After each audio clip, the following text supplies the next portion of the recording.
Good evening in this part of Asia. So let's continue the story about Naaman. And this is just an artist sketch about the character. And he is in the River Jordan washing himself. So the story goes is that Naaman had leprosy. And he wanted to be healed. So he heard about this prophet who can heal in the land of Israel. Because he's from Aram, the kingdom of Aram. And so he went there and asked permission to the king of Israel. However, the king was surprised, and he says that he said that how can I heal this person? I can't even raise the dead. That's what the king said. And then Elisha said, bring the person to me, and we will seek God's miracle on this guy. So in other words, Naaman went back and he went to see Elisha the prophet. And Elisha says to Naaman, go wash on the river Jordan 7 times and you will be healed. So this guy Naaman got offended because the river Jordan on that part is not a clean river, and there are far more beautiful rivers in other places. So Naaman went away disappointed because he doesn't want to wash on a filthy river. However, one of the Naaman's servants said, hey, if the prophet would tell you to do something that may even cost your life, would you not do it? And then Naaman realized, yeah, I would do it for my healing. So he was convinced to dip in the river Jordan.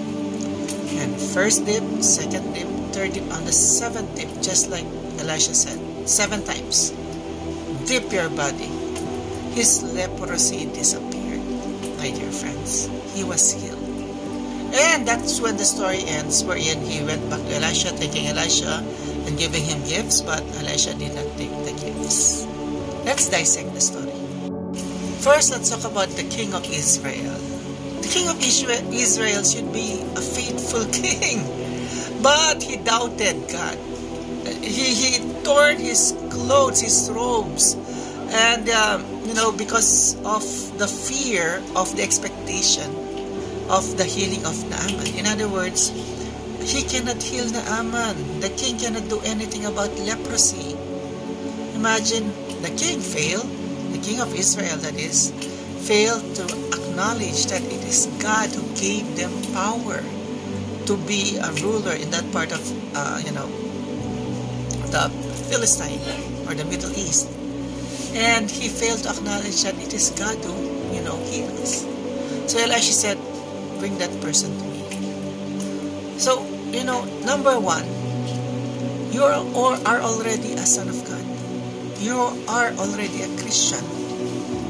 And sometimes, even if you're a member of a church, you tend to forget the power of God in your life. Sometimes you are the first one who doubts, just like the king of Israel. The kingdom of God, that's Israel, here in the story, in the Old Testament. So, the lesson we can learn here is, in spite of being a member of a church, doing religious practices, sometimes we are not fully converted, because that can be seen in our actions, just like the king of Israel. One more point.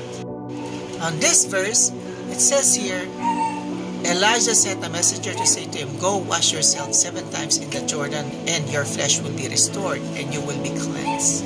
But Naaman went away angry and said, I thought that he would surely come out to me and stand and call on the name of the Lord, his God, and wave his hand, and then I will be healed. So he was disappointed by the instructions of Elisha, the prophet of God. It was a simple instruction to go to the river Jordan and what? Dip your body there and get healed. The thing about us Christians, if we interrelate that with ourselves, is that there is already a specific instruction for us to stay away from sin.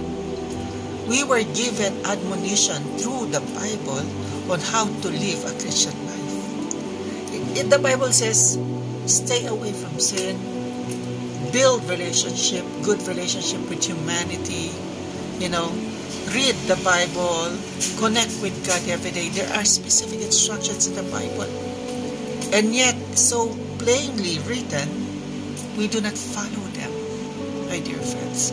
Sometimes we were like criticizing Naaman for, well, the prophet already told you to do this, and there is a miracle in that. But for us Christians, sometimes we fail to see that ourselves.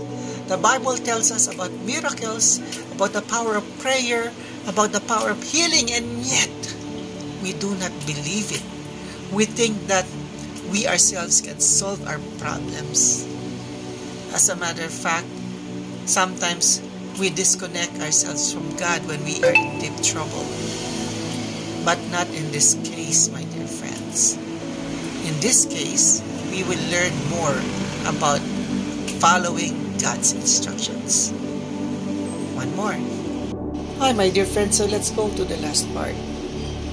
It says there, my father, if the prophet had told you to do something or some great thing, would you not have done it?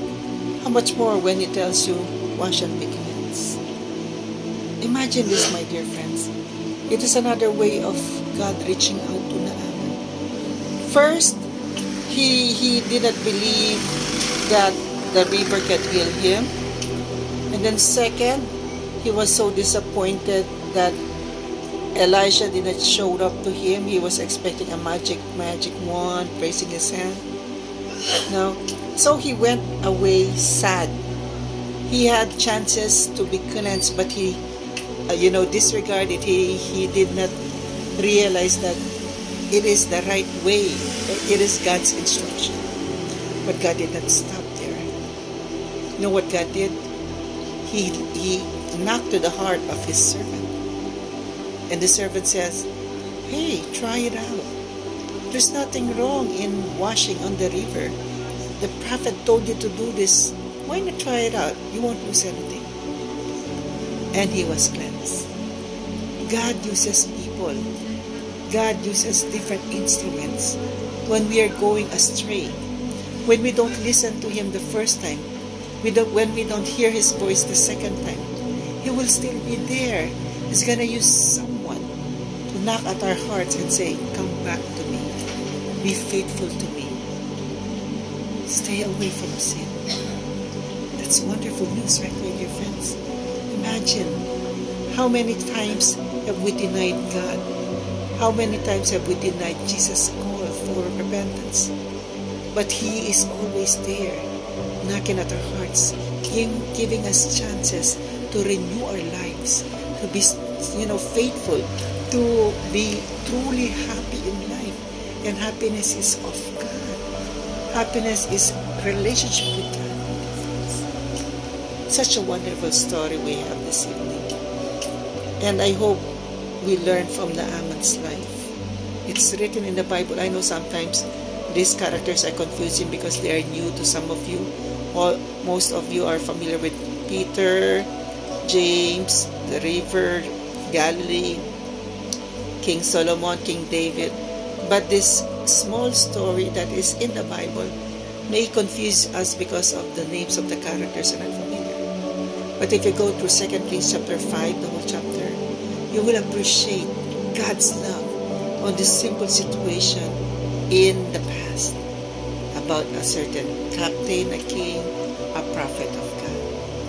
Hope we learned a few things tonight, and I hope this would strengthen our faith in God and continually reading the Bible, praying every day, and seeking God's strength so that we can overcome sin. Have a wonderful evening. God bless you.